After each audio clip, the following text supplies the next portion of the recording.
Hello दोस्तों, स्वागत है आपका मेरे यूट्यूब चैनल STA के ऊपर। दोस्तों, आज आपकी और मेरी मुलाकात साधारण व्याज के साथ होने जा रही है, जिसके आपको मैं 2 पार्ट दे चुका हूं, जिसका आज तीसरा पार्ट है। दोस्तों, आज तीसरा पार्ट में हम आपको कराने जा रहे हैं टाइप वाइज क्वेश्चन। मेरी सीरीज चल रही है, जिसमें आज तीसरे टाइप में हम आपको बताने जा रहे हैं जब ब्याज मूलधन का AY B गुना हो। तो हम पहले इसको समझते हैं कि AY B गुना क्या होता है। ठीक है, जब जो ब्याज होता है साधारण ब्याज, मैं आपको साधारण ब्याज पढ़ा रहा हूं, तो साधारण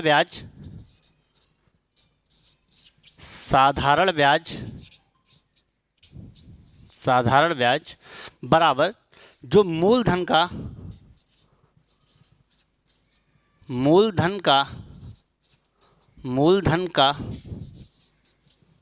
AY B गुना हो। तो आप लोग अगर ये चीज़ समझ गए तो ये जो 3 सवाल लिखे हैं ये आपको मतलब पेन कॉपी भी जरूर नहीं पड़ेगी। देखिए, जब साधारण ब्याज मूलधन का AY B गुना हो तो मुझे क्या निकालना है? साधारण ब्याज अपॉन मूलधन। देखिए, ये चीज साधारण ब्याज नहीं रखा मैंने, मूलधन को इसके डिवाइड में कर दिया, मेरे इधर इक्वल क्या बचा? AY B। अब देखिए दोस्तों, मेरा साधारण ब्याज क्या हो गया?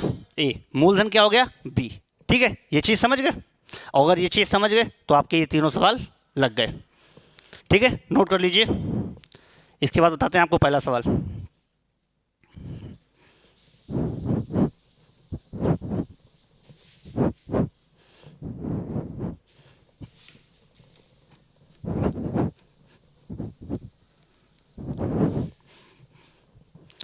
देखिए दोस्तों, ये क्वेश्चन नंबर 1 का मेरा सोल्यूशन होगा। क्वेश्चन 1, 2, 3 3 क्वेश्चन लिखे हैं, ये मेरा क्वेश्चन नंबर का 1 का सोल्यूशन होगा। हम पहले पढ़ते हैं क्वेश्चन को। क्वेश्चन क्या दिया है? देखिए, कोई धन साधारण ब्याज पर उधार लिया गया है। कोई धन साधारण ब्याज पर उधार लिया गया है।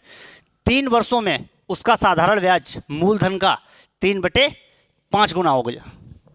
कोई धन साधारण ब्याज पर लिया गया है, 3 वर्षों में उसका साधारण ब्याज मूलधन का 3/5 गुना हो जाए तो ब्याज की वार्षिक दर ज्ञात कीजिए। क्या पूछा गया? ब्याज की वार्षिक दर।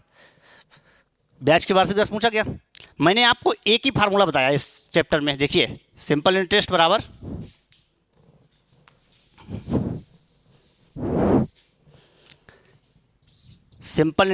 मैंने आपको बताया PRT/100। ठीक, PRT/100 मैंने एक ही फार्मूला बताया। अब इसने क्या क्या दिया पहले वो निकाल लीजिए। देखिए, इसने मुझे क्या दिया है? T बराबर समय दिया गया है, 3 वर्ष समय दिया। यहाँ पे इसने दिया है कि जो साधारण ब्याज है मूलधन का कितना हो गया? साधारण ब्याज को हम SI लिखते हैं। ये मूलधन का कितना हो गया? 3/5 हो गया। कोई दिक्कत? हमें SI और ये निकालने हैं मूलधन। P मेरा क्या होता है? प्रिंसिपल, यानी कि मूलधन, जो कि मैंने आपको पहले पार्ट में सब कुछ बताया है। ठीक, तो 3/5 ये देखिए, SI आ गया मेरा, प्रिंसिपल आ गया। हमने आपको एक सूत्र बताया, सिंपल इंटरेस्ट बराबर PRT/100। SI मेरा कितना है? 3। P कितना है मेरा?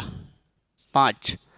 R पूछा गया दोस्तों, रेट ऑफ इंटरेस्ट। देखिए, क्या पूछा गया?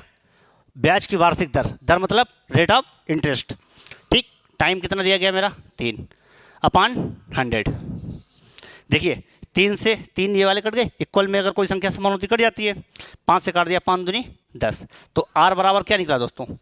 20%। क्या निकला? 20%। देखिए, हम आपको दोबारा समझाते हैं। मेरा सूत्र क्या है साधारण ब्याज का?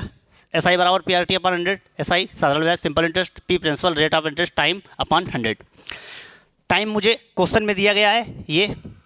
फिर उसने बोला जो साधारण ब्याज है मूलधन का 3/5 गुना हो जाएगा। मुझे SI और P का मान मतलब प्रिंसिपल का मान चाहिए। मैंने 3/5 कर लिया। SI का मान सूत्र में रखा 3, P का मान 5, R पूछा गया, टाइम 3 से 3 कट गया, 5 से काट दिया, 20 बार गया, और 20 R बराबर 20%। ठीक है दोस्तों, नोट कर लीजिए।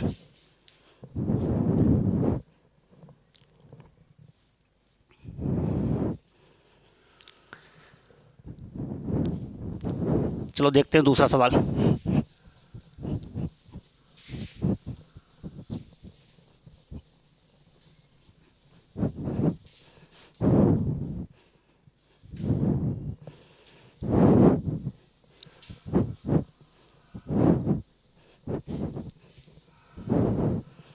देखिए अब मेरा दूसरा सवाल क्या दिया गया, साधारण ब्याज पर दिए गए किसी धन, साधारण ब्याज पर दिए गए किसी धन ब्याज उस धन के 3/16 के बराबर हो जाए।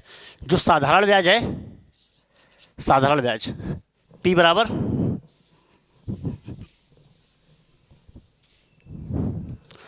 सूत्र क्या मैंने बताया, SI बराबर PRT।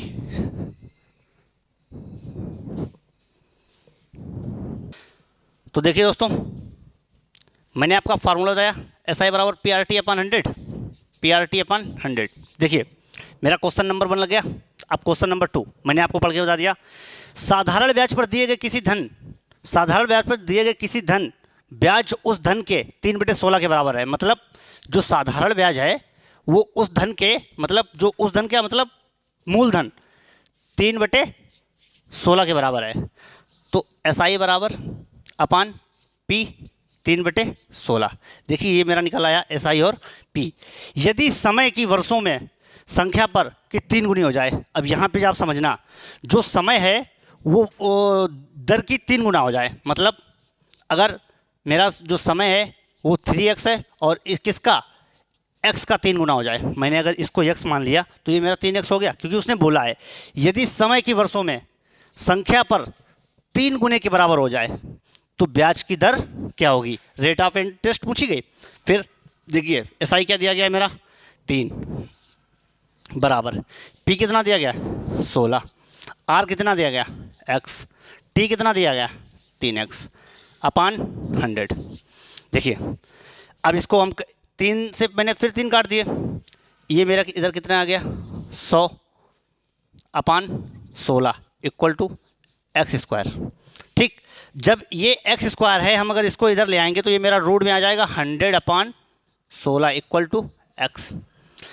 100 का रूट कितना निकलता है दोस्तों 10, और 16 का रूट कितना निकलेगा 4 बराबर x। जब इसको काटेंगे तो x बराबर मेरा आ जाएगा 4 दूनी 8 2.5%। मतलब x बराबर जो मेरी रेट ऑफ इंटरेस्ट निकली, क्योंकि मैंने x क्या माना था x = R माना था, तो मेरी रेट ऑफ इंटरेस्ट कितनी निकली 2.5%। ठीक है दोस्तों, देखिए दूसरा सवाल आपको मैंने बता दिया SI बराबर PRT/100। ठीक, नोट कर लीजिए आप।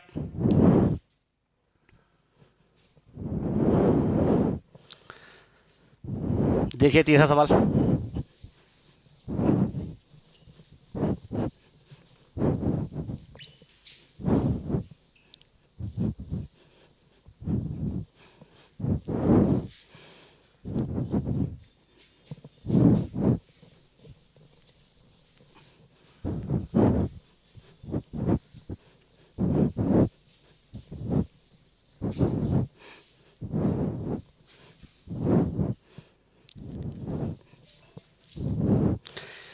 देखिए दोस्तों तीसरा सवाल, कोई धन साधारण ब्याज की वार्षिक दर पर दिया गया है, कोई धन साधारण ब्याज की वार्षिक दर पर दिया गया है 5 वर्षों बाद। मुझे जो दिया है पहले वो लिख लें, क्या दिया है 5 वर्ष दिए, टाइम मिल गया। उसका साधारण ब्याज उसके 1/4 के बराबर हो जाए, जो उसका सिंपल इंटरेस्ट है उसके धन का 1/4 बराबर हो जाए। तो SI/P इक्वल टू 1/4। SI का मान 1 और प्रिंसिपल यानी कि मूलधन का मान 4 निकल आया। क्या पूछा गया, वार्षिक ब्याज की दर ज्ञात कीजिए। बस एक ही फार्मूला मेरा, SI बराबर PRT/100।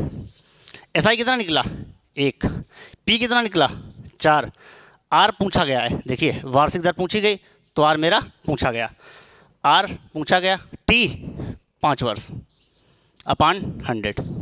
देखिए 100 का इधर गुणा कर लिया, 100 एकम 100, 4 पंचे 20 इक्वल टू R, 20 पंचे 100, मतलब R बराबर मेरा कितना निकला 5%, R बराबर 5%। ठीक है दोस्तों, देखिए दोबारा समझाते हैं। कोई धन साधारण ब्याज की वार्षिक दर पर दिया गया है, 5 वर्ष में सबसे पहले टाइम मिला, फिर उसका जो साधारण ब्याज है उसके धन के 1/4 बराबर हो गया। मैंने SI/P का मान निकाल लिया, फिर सूत्र लगाया SI बराबर PRT/100, जो मान रखे थे वो निकाल दिए, तो R बराबर मेरा कितना आ गया 5%। नोट कर लीजिए दोस्तों। अगर आपको भी ये मेरी वीडियो अच्छी लगी हो तो आप हमारी वीडियो को लाइक कीजिए एंड हमारे चैनल को सब्सक्राइब कीजिए। थैंक यू दोस्तों।